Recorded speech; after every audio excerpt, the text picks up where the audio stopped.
Hi everyone, this is Veronica. आज हम बात करने जा रहे हैं पन्ना टाइगर रिजर्व के बारे में। अब आपको मालूम होगा कि एक केन बेटवा प्रोजेक्ट लिंक है, रिवर इंटरलिंकिंग प्रोजेक्ट, जिससे पन्ना टाइगर रिजर्व को खतरा हो सकता है, थ्रेट्स हो सकती हैं। या क्या थ्रेट्स हैं, इन पे हम बात करेंगे, क्योंकि इस पूरे मसले को लेकर जो सोनिया गांधी जी हैं, उन्होंने सेंटर को लिखा है कि ये प्रोजेक्ट नहीं बनना चाहिए, क्योंकि इससे जो पन्ना रिजर्व का एरिया है, ये यहाँ पे टाइगर्स का हैबिटेट है, उनको बहुत ज़्यादा फ़र्क पड़ेगा। तो इसी के बारे में हम डिटेल में जानेंगे, पूरा क्या कंट्रोवर्सी है और केन बेतवा इंटरलिंकिंग प्रोजेक्ट क्या है, डिटेल में मैं आपको बताऊंगी। आपका कोई भी डाउट हो आप मेरे साथ कनेक्ट कर सकते हैं, because I feel together we can make a huge difference. Facebook पे और इंस्टा पे, टेलीग्राम पे PDF आपको मेरे टेलीग्राम चैनल पे ही मिलेगा, बाकी आप कहीं पे भी लिंक कर सकते हैं मुझसे। ओके, अब हम डिस्कशन इस पर शुरू करेंगे। जैसे मैंने आपको बताया, कांग्रेस प्रेसिडेंट जो सोनिया गांधी हैं, उन्होंने सेंटर को लिखा है कि इस प्रोजेक्ट को इम्प्लीमेंट नहीं किया जाए, क्योंकि अगर ये प्रोजेक्ट पूरा होता है तो पन्ना रिजर्व का जो 40% एरिया है उसको बहुत ज़्यादा डैमेज पहुंचेगा, और इररिपेरेबल, जिसको हम ठीक भी नहीं कर सकते। ओके, और गवर्नमेंट के खुद के एस्टिमेट भी यही कहते हैं कि 40% एरिया जो है पन्ना रिजर्व का, उसको हार्म पहुंचेगा। अब पन्ना टाइगर रिजर्व देख लीजिए, मैप में आपको यहाँ दिखेगा, मध्य प्रदेश में है ये, विंध्या माउंटेन रेंज में, northern part of Madhya Pradesh जो है, वहाँ पे आपका पन्ना टाइगर रिजर्व मौजूद है।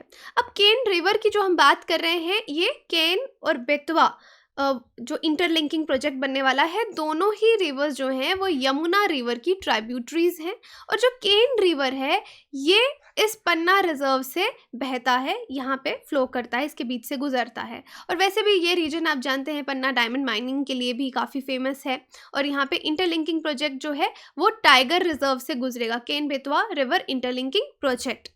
अब आगे देखते हैं कि पूरी बात क्या है। बहुत सारी पिटीशन सुप्रीम कोर्ट में भी लगाई गई, इन्वायरमेंटलिस्ट के द्वारा, कंजर्वेशनिस्ट के द्वारा, इन्वायरमेंट को प्रोटेक्ट करने के लिए। इनफैक्ट नेशनल ग्रीन ट्रिब्यूनल में भी पिटीशंस जो हैं वो पेंडिंग हैं कि ये जो प्रोजेक्ट है ये नहीं होना चाहिए। इस प्रोजेक्ट को काफ़ी ऑपोजिशन मिल रहा है, लेकिन सेंटर ने फिर भी हाँ बोल दिया कि यस, ये प्रोजेक्ट शुरू होना चाहिए। अब इसका 2017-18 में जो प्राइजिंग की थी कि कितने पैसे खर्च होंगे इस प्रोजेक्ट को कंप्लीट करने में, तो वो था अराउंड 35,000 करोड़। लेकिन आज अगर हम, ये 2017-18 की बात है और अब 21 में है, तो डेफिनेटली जो प्राइजेस हैं वो इंक्रीज़ हो जाते हैं, इन्फ्लेशन होता है। आज इस प्रोजेक्ट का वैल्यूएशन अराउंड 45,000 करोड़ है, और जब तक ये कंप्लीट होगा, क्योंकि कह रहे हैं ऑलमोस्ट 8 साल लगेंगे इस प्रोजेक्ट को कंप्लीट होने में, तब तक इसकी वैल्यू और भी ज़्यादा इंक्रीज हो जाएगी। अब इस प्रोजेक्ट में देखिए क्या है, जो पानी है आपके केन रीजन का, यहाँ पे आपका केन रिवर जो पन्ना से बहता है, उसको ट्रांसफ़र किया जाएगा बेतवा रिवर में। ओके, अब ये दोनों जो रिवर्स हैं, मैंने आपको बताया, ये आपके जीके के लिए इम्पॉर्टेंट है, यमुना रिवर के ट्राइब्यूटरीज हैं। अब यहाँ पे एक डैम प्रपोज की जा रही है, एक डैम बनेगी जिसका हाइट, कितना हाइट रहेगा, 73.8 मीटर हाई डैम होगी। ये केन रिवर पे बनेगी, धोदान जो एरिया है मध्य प्रदेश का, वहाँ पे छतरपुर डिस्ट्रिक्ट में। अब दोनों ये जो रिवर्स हैं, केन और बेतवा, ये रेन फेड रिवर्स हैं। और देखिए, इस प्रोजेक्ट का टोटल टाइम, जैसे मैंने बताया, 8 साल बोल रहे हैं, बट अल्टीमेटली हम केन से पानी कहाँ शिफ्ट कर रहे हैं, बेतवा में, और एक डैम बनने वाली है 73.8 मीटर्स हाई। अब जो यूनियन जल शक्ति मिनिस्ट्री है, उन्होंने बताया कि इस प्रोजेक्ट का क्या फ़ायदा होगा, जैसे कि इरिगेशन, एनुअल इरिगेशन जो है वो इंक्रीज़ होगी, 10.62 लाख हेक्टर्स एरिया इसमें कवर होगा। ड्रिंकिंग वाटर सप्लाई लोगों को पहुंचेगी, अराउंड 62 लाख लोग जो हैं उनको पानी मिलेगा पीने का, और इससे इलेक्ट्रिसिटी भी प्रोड्यूस होगी, 103 मेगावाट ऑफ हाइड्रो पावर। तो इस प्रोजेक्ट के ये बेनिफिट्स हैं, इसलिए इसको शुरू किया जा रहा है। लेकिन डेफिनेटली अगर इसके हम कॉन्स की बात करें, तो बेनिफिट्स के साथ इस लिंकिंग प्रोजेक्ट का कॉन्स ये हैं, एक तो इसके साथ ये इन्वायरमेंटल इश्यूज आ रहे हैं, जो पन्ना टाइगर रिजर्व वाला आ रहा है। दूसरा, इसका इकोनॉमिक कॉस्ट अगर आप देखेंगे तो वो भी बहुत ज़्यादा है। और तीसरा नुकसान है इसका सोशल कॉस्ट, क्योंकि बहुत जगह नुकसान होगा, रिहैबिलिटेशंस करनी पड़ेंगी। तो ये इसके प्रोज एंड कॉन्स दोनों यहाँ पे आप समझ सकते हैं। अब जो भी कॉस्ट इसकी मैं ऑलरेडी आपको बता चुकी हूँ, तो चलिए आगे देखते हैं। अब देखिए, जो मिनिस्टर ऑफ स्टेट हैं फॉर जल शक्ति, रतन लाल कटारिया, उन्होंने जो एस्टिमेट्स हमको दिए, वो बताते हैं कि इस डैम को बनाने में फॉरेस्ट का कितना एरिया जाएगा? 6017 हेक्टेयर जो फॉरेस्ट एरिया है वो सबमर्ज होगा, और इसमें से 4206 हेक्टेयर एरिया कहाँ पे आता है? आपका कोर टाइगर हैबिटेट जो है पन्ना रिजर्व में, पन्ना टाइगर रिजर्व में, वहाँ पे आता है। तो आप समझ रहे हैं 4206 हेक्टेयर एरिया पन्ना टाइगर रिजर्व का इस डैम बिल्डिंग में चला जाएगा, इसीलिए प्रोटेस्ट हो रहे हैं।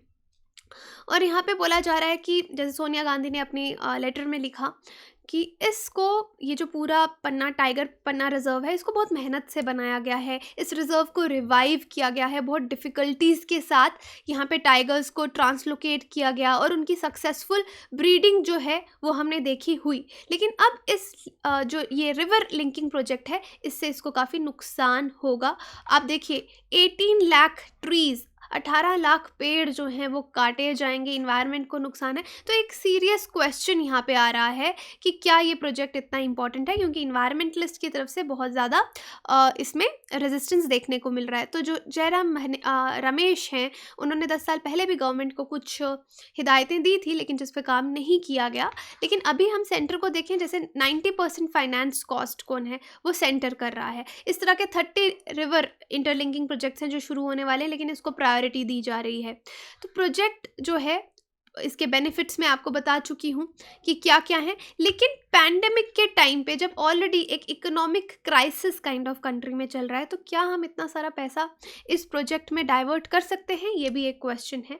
बट डेफिनेटली रेजिस्टेंस जो है मध्य प्रदेश में लोगों का, वो भी इंक्रीज़ हो रहा है। लोगों की तरफ से मध्य प्रदेश में क्या रेजिस्टेंस आ रहा है? लोग कह रहे हैं कि हम जो पानी पी रहे हैं ट्यूबवेल से, पॉन्ड से, वेल से, वो बहुत ज़्यादा उसमें कैल्शियम कंटेंट है, और कैल्शियम कंटेंट इतना ज़्यादा होने की वजह से स्टमक प्रॉब्लम्स रहती हैं, डाइजेशन प्रॉब्लम्स रहती हैं।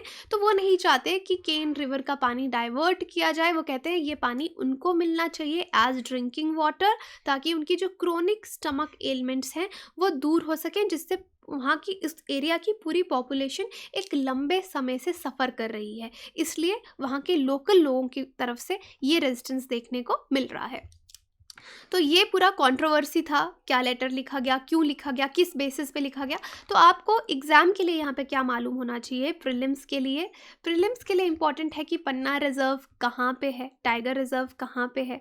अब केन और जो बेटवा रिवर्स हैं, ये किसके ट्राइब्यूटरीज हैं, कहाँ से कहाँ फ्लो करते हैं, इस इंटरलिंकिंग प्रोजेक्ट में इसका मेन एम क्या है, राइट? कहाँ से पानी कहाँ शिफ्ट किया जा रहा है, कौन सा डैम बन रहा है, ये सब चीज़ें मैंने इसमें कवर की हैं।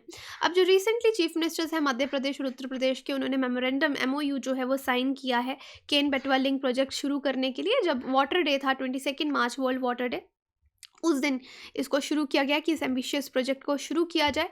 तो यहाँ पे और स्पेसिफिकली अगर हम बात करें, ये जो रिवर है, जब केन का पानी शिफ्ट किया जाएगा बेतवा में, यूपी में, तो इरिगेशन किस एरिया को मिलेगी? जो ड्रॉट प्रोन आपका बुंदेलखंड वाला रीजन है, वहाँ पे इरिगेशन पहुँचेगी।